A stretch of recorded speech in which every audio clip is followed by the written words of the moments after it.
Hello, everyone. Today, we are going to learn 7 useful English phrasal verbs. Listen carefully, repeat after me, and take your time. 1.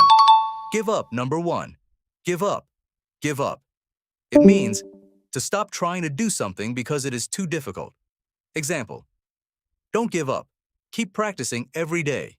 Again, don't give up. Keep practicing every day. Great job. 2. Get through. Number 2. Get through. Get through. It means to succeed in dealing with a difficult situation. Example: I studied hard and I got through the exam. Again, I studied hard and I got through the exam. Very good. 3. Talk over. Number 3. Talk over. Talk over. It means to discuss a problem or plan with someone. Example: let's talk over our plans for the weekend. Again, let's talk over our plans for the weekend. Excellent. 4. Look forward to. Number 4. Look forward to. Look forward to.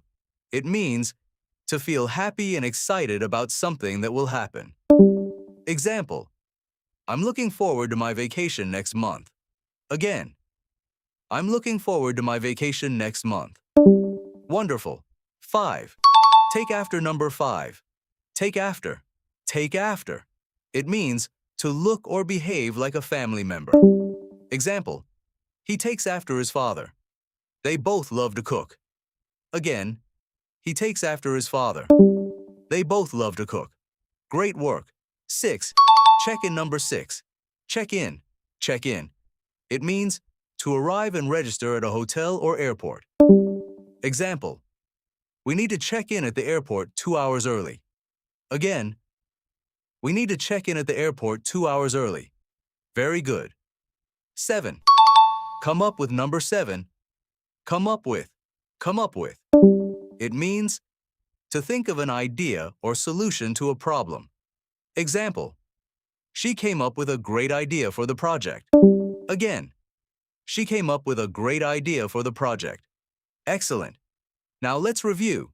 Give up, get through, talk over, look forward to, take after, check in, come up with. Great job. Practice these words every day. Use them in conversations and keep improving your English. See you in the next lesson.